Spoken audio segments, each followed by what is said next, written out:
there, and welcome to the Trending Now podcast, which is the official podcast of Trending Now, which you can catch every Monday to Friday, 7 o'clock and 11:30 on CHCH and streaming online at chch.com. Thanks so much for joining us. This is episode 7 of the podcast. Already? Episode 7 of the podcast. Isn't that unbelievable? It feels like just yesterday I was asked to put this show together. Lots to get to this week. A lot has happened. Another busy week, and we'll recap some of the big stories in the week that was. But one of the biggest stories was happening over the last 24 hours. Kelly Botelho has been on top of it. It is the Trump indictment. We all thought this was going to come. Mm-hmm. Trump thought he was going to be indicted last Tuesday. He got everybody riled up. It sounded like even he felt like maybe he was out of the woods this week. But then yesterday, 5:45, Trump indicted. Yeah. What's the latest you can tell us? Well, the thing is that we don't know what the charges are yet because it's still sealed. But CNN's reporting that there's over 30 charges against him, so we'll have to wait and see what exactly those are. And eventually it will be unsealed by the judge, and Trump will have to appear in court. They're predicting that he'll be arraigned next Tuesday. So in just a few short days. And nobody knows. The thing is that nobody knows what's actually going to happen. Like, is Trump just going to be a regular Joe Schmo in front of the court, and is he going to be treated like that in front of the court? Or is he going to have some sort of like special privilege, or I shouldn't say privilege, but are things going to be handled differently because he is the former president of the United States, and this has never happened before. So with being a president of the United States, you are guaranteed Secret Service protection for life. And that's one of the questions. I mean, if this guy is found guilty, and a lot of these charges, and I've been watching a lot, this happened yesterday afternoon. I was off yesterday, so I was basically switching the TV back for like the Blue Jays and then CNN and then MSNBC and then what's Fox News saying about it. So like I was more engulfed in what was happening in this story. And there is so much to it because, I mean, we don't know. Yeah. We don't know it's what any of these charges, mark. but 30 charges sounds like a lot.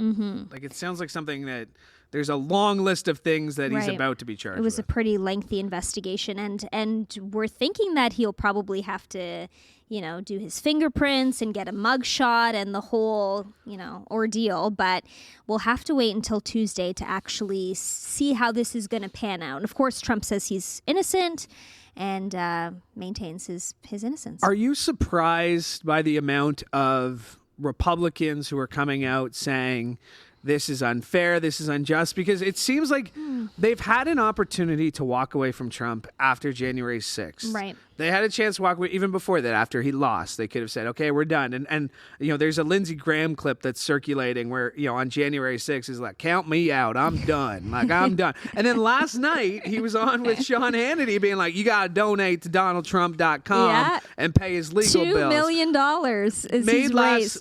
since last night. I'm not sure since last night, but in total he's raised $2 million for his legal defense. It's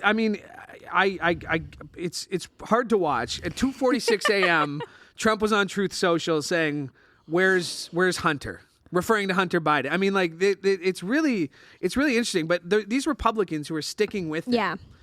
I'm not surprised, to be honest. Your question was, am I surprised they're sticking with him?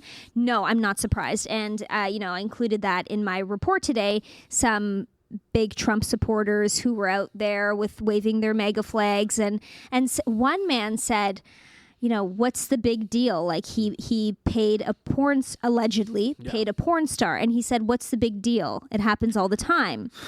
So I'm not surprised that people are still sticking in his corner because they really love him. It doesn't. And the timeline's pretty interesting in this because the alleged affair happened 10 years ago. The payoff happened after the Access Hollywood tape came out. So after Trump was caught on tape saying, when you're a star, they let you do it. You can grab them by the whatever. A week later, this was settled. It was settled through Michael Cohen, who was his personal lawyer at the time. And then he was reimbursed while Trump was president. He was reimbursed in installments. So people are like, well, this is something that happened 10 years ago. It really wasn't. Because that story could have come out after the Access Hollywood, and it could have influenced how people thought about Trump. So, I mean, this really is, and that's the one part of the indictment that I think people are like, well, if it is just a payoff, if it is just shuffling money, that does happen all the time. But we're talking about an election, and Trump's talking about the election a lot. Right. This election coming up. Oh, yeah. And he's sticking to his guns and saying that he's going to continue to run despite this. So, do you think he is somebody who wants... I mean, he always wants the camera. But when you think about the visuals that he can get as a mugshot. Oof, that's going to be... But like in handcuffs, does he want that? Do you think he does? No. You don't think he does? I don't think he wants... I can't picture Donald Trump... Like, I feel like that's going to be an unflattering picture of him. And I don't think he wants that out there. Yeah. But... well, did you see the AI generated photos of him getting arrested? Him like running away, like in McDonald's. Yeah. I mean, I'm sure he's not happy about those either, but we'll have to see. Wait for that mugshot to come out. Everybody is talking about Trump. I mean, this is history. Yeah. You know, I woke up in the middle of the night last night and like MSNBC was live at 2 a.m. covering this kind of stuff, You're right? obsessed, Louie. I am obsessed.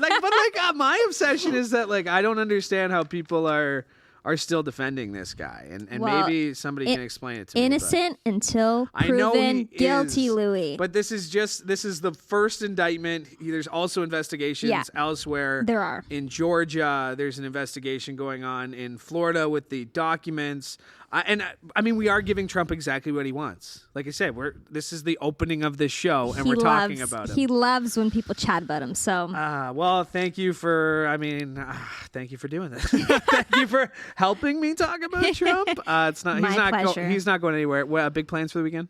On the spot? No, actually, no plans for the weekend, which is kind of lovely. So, isn't that the best? Yeah, isn't that the best? Well, thanks for doing this. Appreciate it. Yeah, no problem. Thanks, Louie. All right, Kelly Botelho helping us recap our big story of the day, and that is that Donald Trump has been indicted and is set to be in court on Tuesday. Now, as mentioned, it was a very busy week, including Monday, a very tragic day on both sides of the border. And let's start in Quebec, where from coast to coast, everyone we're remembering Sergeant Maureen Bro. She was killed Monday night in the line of duty. According to Quebec's police watchdog, who have launched an investigation, Sergeant Bro and another officer were arresting a 35-year-old man around 8:30 on Monday night in Louisville. The man was being charged with uttering threats, and while he was being read his rights, he grabbed a knife and stabbed the officer. The suspect was then fatally shot shortly after when a separate pair of officers arrived. Another officer was wounded in the initial altercation, but is expected to recover. She's a police officer with a lot of experience, 22 years in Sorties, Quebec, almost time like patrol on the road. So, and until 2019, she was a sergeant, so in charge of the border patrol. Sergeant Bro was in her early 40s. She had 2 children. The mayor of Louisville reacting, saying he was disappointed, adding that the suspect had a history of violent behavior, but the police did not confirm those details immediately. Meanwhile, hundreds of messages of support pouring in from across the country, including politicians, Prime Minister Justin Trudeau calling the news heartbreaking, wishing the injured officer a fast and full recovery. Meanwhile, this is not the first police killing we've seen. In fact, we've seen it quite a bit. It's a reminder of the dangers that investigators face in extreme situations, as it was 2 weeks ago that 2 Edmonton police officers were fatally shot. And again, this adds to the tragic list of police officers killed in the line of duty, at least 9 in the last 6 to 7 months. We've never seen that in my 28 years of policing, the volume within a short period of time, all for firearms related offenses. Absent maybe one. We've never seen all premiers across this country unify their approach to violent bail offenders. That's an example of, an outcome of some of the incidents that happen. Will not be satisfied really until we see some tangible legislative changes and policy changes that end up trickling down to the provinces. In terms of protecting officers, we were able to catch up with, on Trending Now, we were able to catch up with the Police Association president for Ontario. And, he spoke about how there has to be more dialogue provincially and federally to do more. And he's hoping to see more action. Meanwhile, Quebec's police watchdog says it has assigned 5 investigators to the case. And Montreal police officers also looking into how everything unfolded on Monday night. So a tragic story out of Quebec on Monday. Also, south of the border. All units, be advised, we're under a mass casualty alert. Multiple victims down. Another school shooting. This one in Nashville, Tennessee, where police say 28-year-old Audrey Hale opened fire, killing 6 people, including 3 adults and 3 9-year-old children, before being shot dead by police herself. Some of the footage, obviously harrowing. You've seen the security footage of her shooting her way into the school, wandering the halls, and then you see the heroic acts of the 2 officers who led the way through the school and then eventually faced the active shooter.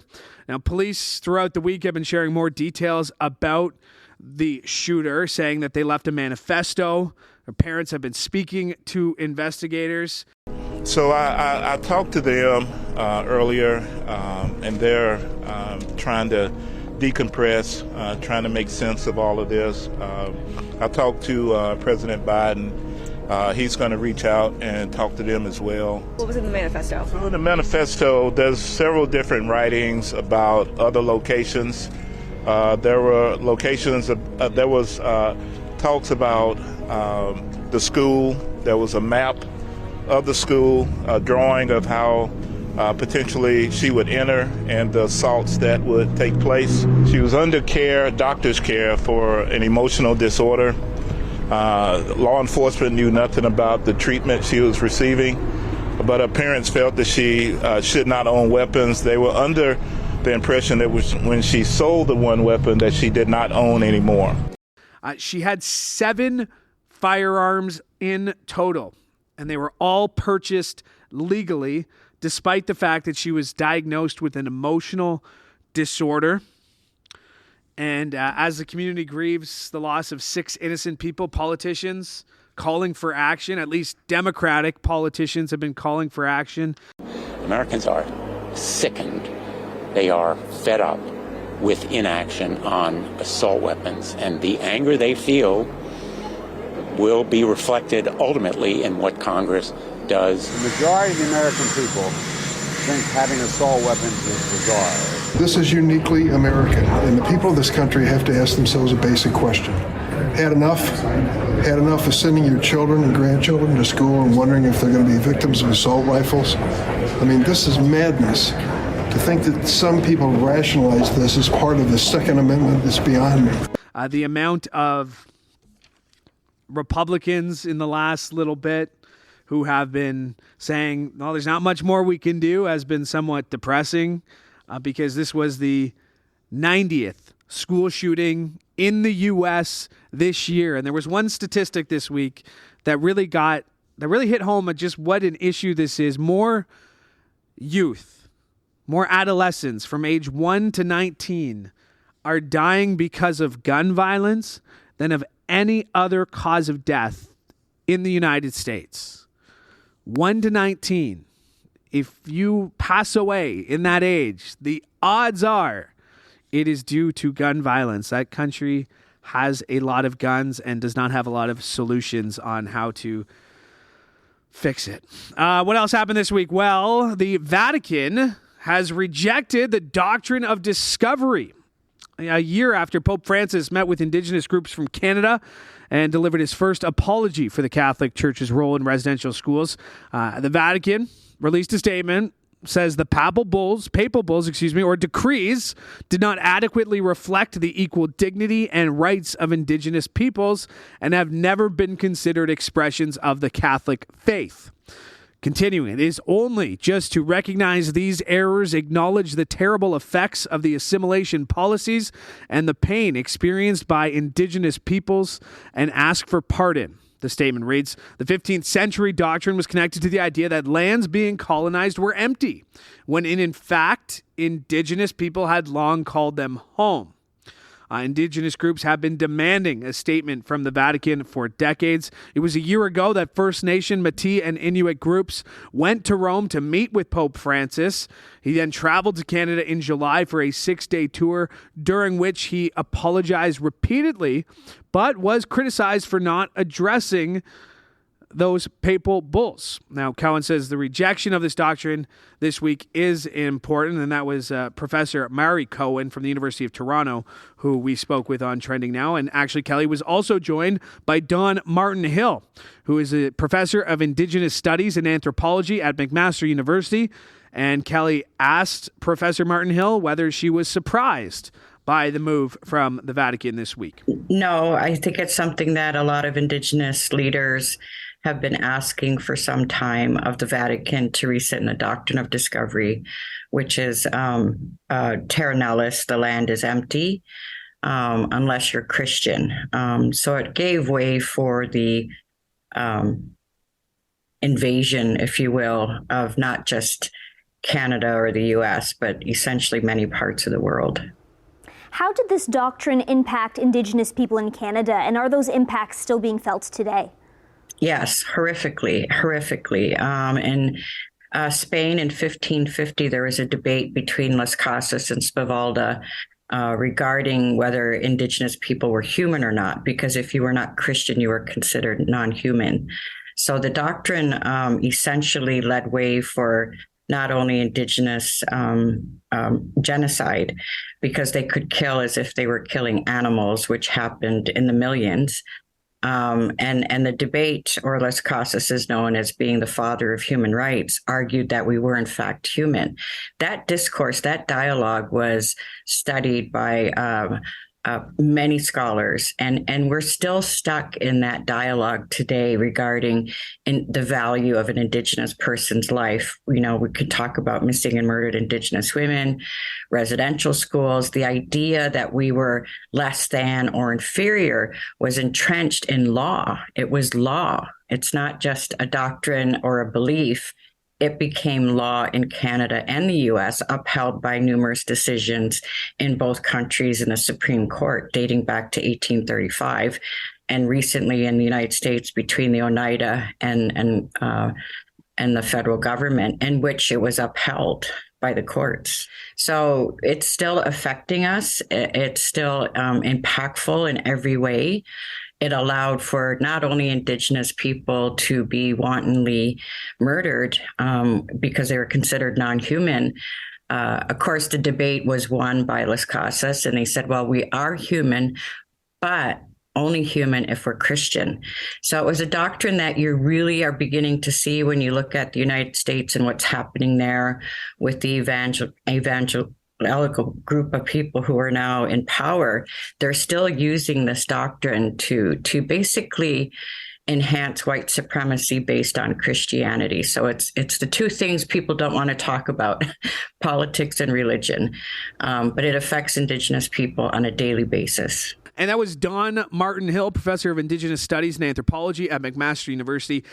She joined Kelly earlier this week. And right now, as we continue to look back on the week that was, very pleased to be joined by the reporter, Manesa Dhanabalan. Manesa, happy Friday.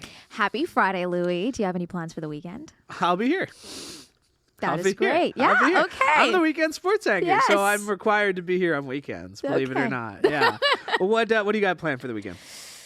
Big plans. Yeah, big plans? Yeah, to do absolutely nothing. See, that was Kelly's thing, too. She's also doing nothing this weekend. I'm very jealous of all your nothingness that you guys are doing. Today, you're working on the Roger Shaw deal, which is a big deal, like literally a huge deal. $26 billion. Do I have that right? Yes, you do. $26 billion. Lots of critics. Your story available wherever you get your Trending Now news. YouTube, everywhere. YouTube, Instagram, TikTok, we're everywhere. We're everywhere. You want to talk about, though, something you were working on Monday. My favorite story. So MAC is a makeup company. I know that. What does it stand for? You Does got it me stand there. for something? You got me there. Does it actually? I actually don't know. I would just assume that like MAC stood for something, right? MAC Cosmetics. I don't think this is Okay. All right. my guess. So what's going on at MAC? Tell us. So basically, today is actually the last day for their Makeup art cosmetics. Yes, yeah. thank you. Okay. Bring back like 6 cosmetics. Okay. That are like empty, and then they will give you a lipstick or an eyeshadow in returns, which is expensive. Yeah. Like for MAC, that's a lot. So it's the end of that program. Lots of people were devastated because they've been doing this for like years. Why did they get rid of it? They said they're going to replace it with something better because it was kind of like a recycling thing. Yeah. So now to encourage people to recycle. So now they're like, okay, we're going to try to do something better. And like thinking about the fact that MAC like was pretty ahead of their time. Like they did this like a couple years after they actually started the company. So they were really thinking about recycling and stuff. So they're like, oh, we're going to come back with something better. A lot of people think that maybe it's because of money. You know, like they're not getting enough profits or they're losing profits. Yeah. But at the same time, people are like, but wait, if they've been doing it for years, like why would they stop now? Yeah. What'd you learn about the cosmetics industry with this story? What was your big takeaway? My big takeaway is the fact that you can easily just take the lipsticks out and then just like take the empty containers. What? And you could save it, right? Because Okay. like, did you see the TikTok videos? A bunch of people were taking the lipstick out. They would melt it and then put it into something, and then I guess they would let it like dry, I guess, and then they would use it afterwards because you could easily just use it with a brush. Okay. Like makeup is versatile. Okay, Like, makeup is something I do not understand. We are very fortunate. And again, as somebody who works weekends, I sometimes have to do my own makeup. I'm very grateful for our talented makeup artists who are here during the week, but I don't get it.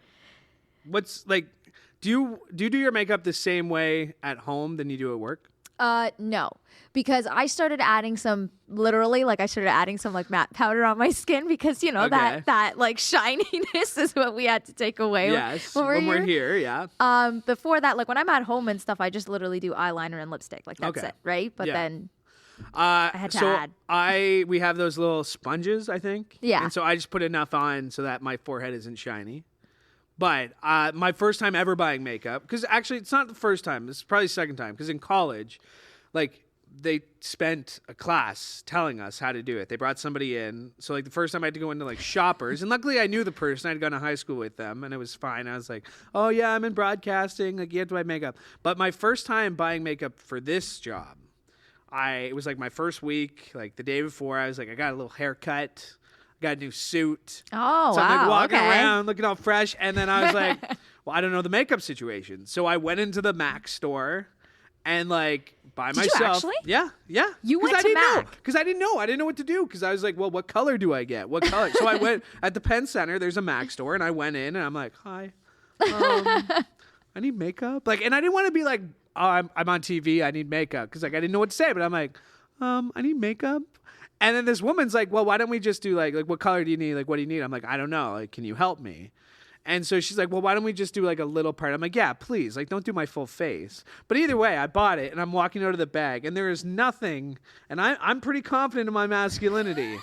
But walking out of a MAC store with that little bag with a thing of foundation, I felt maybe not as manly as I had. You think that people were looking at you with my little MAC bag? Oh, yeah. come on. Well, like they were probably looking at you like, damn, look at that. She put me right in the window that were like people were walking by. Like you couldn't like you try to probably hide inspired me. a bunch of people to Maybe. go get their makeup. Like you're lucky though, because you're smart. Actually, it's a better way to say it. You went and asked how to do that. I will take smart over lucky any day.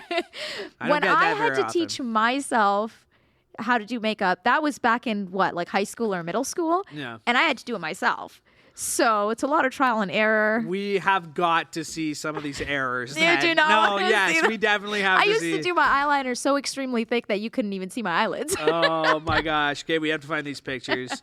You'll never see them. You're busy. You gotta wrap up your story on this Rogers deal. So thanks for making the time this afternoon. Thank you so much, Louie. All right, it's Manesa Dhanabalan. Now, before we go, if you watch Trending Now tonight, you will notice that today I made an appearance on Trending Now. It was my very first time on the TV show, and I was talking about the 1-year anniversary of the province of Ontario's open market when it comes to gambling. 1 year in, there are 46 live operators in the province offering more than 70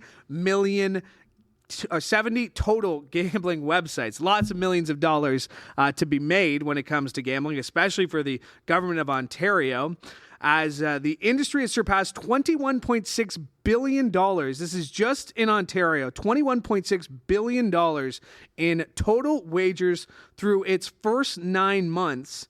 And total gaming revenue was $886 million. We're talking about one province. We're talking about a lot of gambling sites, 70 of them. We don't have the full picture on the full fiscal year, but it hasn't been all great. As with the rise in gambling has come the rise in problem gambling. And according to Ann Counter, the Director of System Navigation and Information Services for Connex Ontario, 40% increase over the previous 2 fiscal years when it comes to calls regarding problem gambling. And earlier today, I had a chance to catch up with an expert on the subject. Steve McAllister is a president of Sports Media Canada. He's the editor-in-chief of Gaming News Canada, and he hosts the Gaming News Canada show.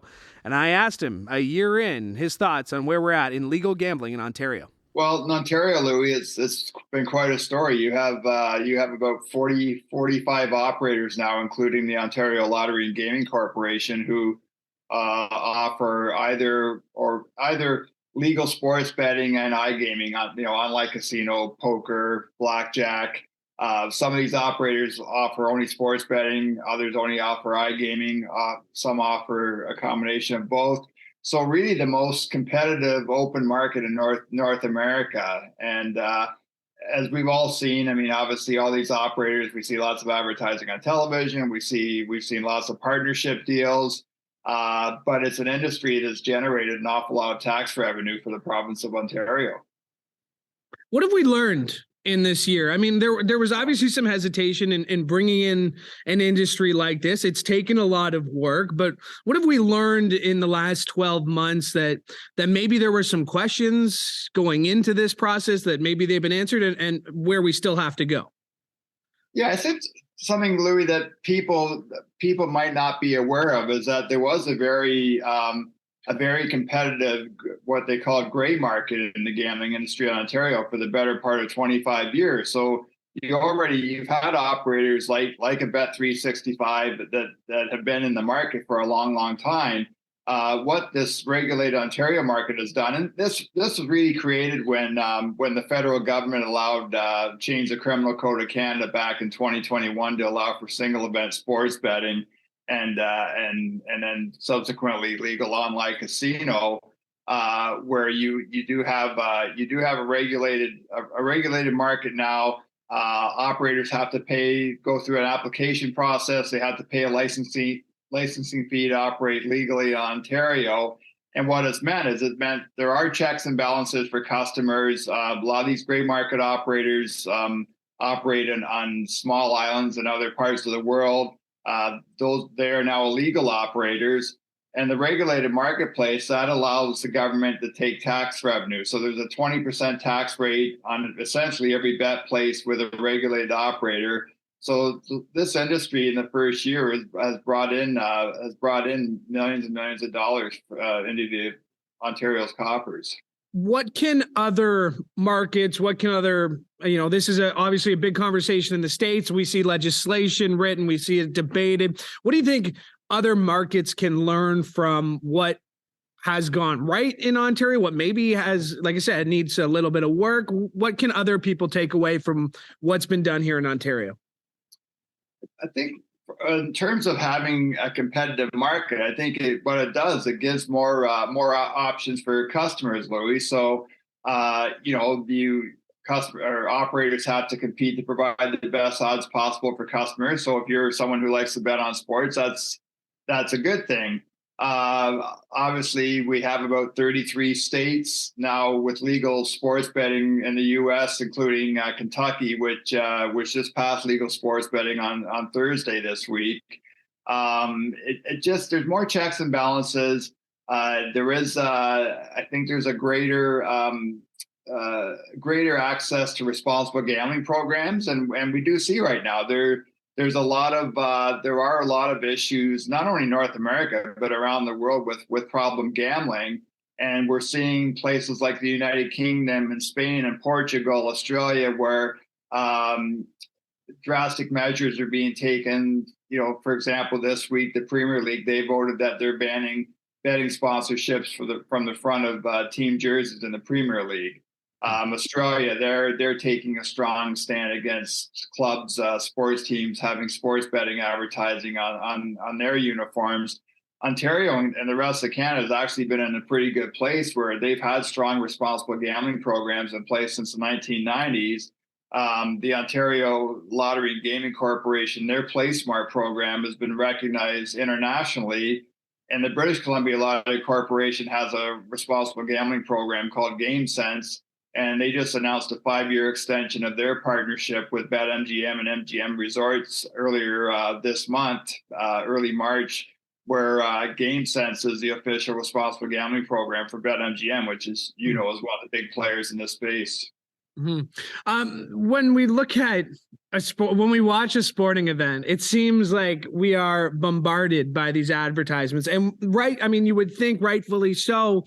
That's the audience they're trying to target. That's the clients they want, the people who are watching these games. Do you see a problem? I don't want to call it oversaturation, but you start to see some people speaking out, and wow, there's so many betting commercials. There's so many betting in-game elements. What do you say to people who are just saying this is too much? This is a lot.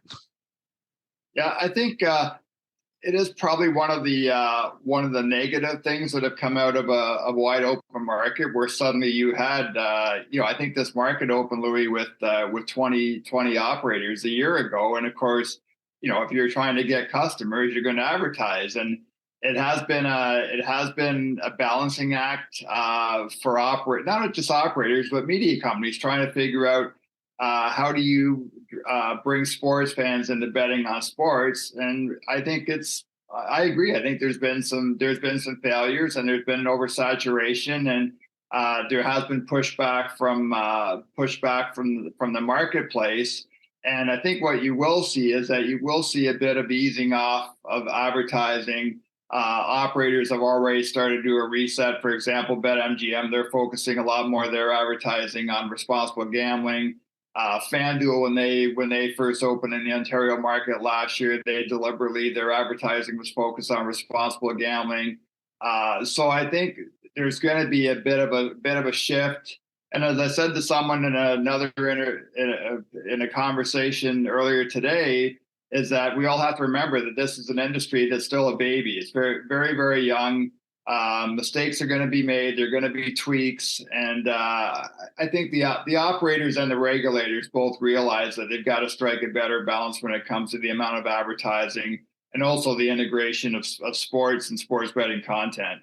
A couple of things we saw this week. We saw an ESPN article out yesterday talking about some of the abuse that college players have gotten from gamblers. We had an incident on Monday in which Bradley Beal of the Washington Wizards apparently, made contact with a fan who allegedly was, going after him about a bet he had. I have a feeling we may see this. This isn't going to go away. How concerning are these two incidents? I know they're two small incidents, but when we read things like this, how concerning is that to you?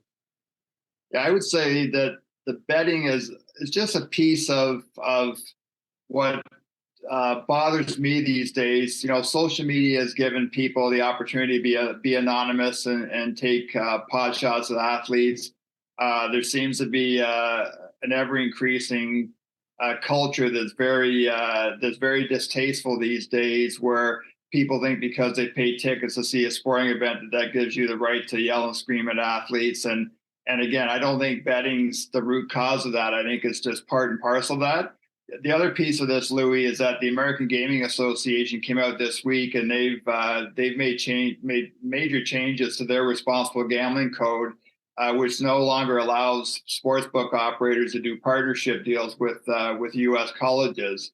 So, for example, PointsBet announced this week that it would no longer, it wouldn't be resuming its partnership with the University of Colorado, and Michigan State also had a partnership deal. And I'm sorry, I can't remember the operator, but the university was pulling back from that relationship. So there is an acknowledgement that there is a fine line to be walking when you're talking about sports betting and university campuses, and the American Gaming Association took what I think are the appropriate steps. Yeah, absolutely. I mean, that's you talk about it like that, where you're advertising to kids who are, again, at university, or they're so impressionable. Steve, I know it's a topic that's near and dear to you. I can admit on this podcast, I have thrown a couple of dollars down here and there. I've had some wins that I've bragged about to friends. I think, like everything, there's going to have some detractors. You're going to have some people who are obviously very excited. So I appreciate you making the time today for this conversation, and I look forward to seeing where this business goes. Always my pleasure to talk with you, Louie. Thank you. And that was Steve McAllister. He's the president of Sport Media Canada. He's editor-in-chief of Gaming News Canada, and he's the host of the Gaming News Canada show. And I appreciate him making the time to join me today, just like I appreciate Manesa Dhanabalan joining me, and Kelly Botelho as well, and you, loyal listeners, for sticking around for episode 7 of the Trending Now podcast, now available wherever you get your favorite podcasts. And yes, that includes Apple Podcasts as of this week. Lots of champagne popped and high fives when we got the news that we're on Apple Podcasts finally. It took 7 episodes, but we did it. We did it, guys. Make sure to like and subscribe so you never miss an episode, and we will be back next week. Make sure to check out Trending Now every Monday to Friday, 7 and 11:30 on CHCH. I'm Louie Butko. Hoping you have a great weekend.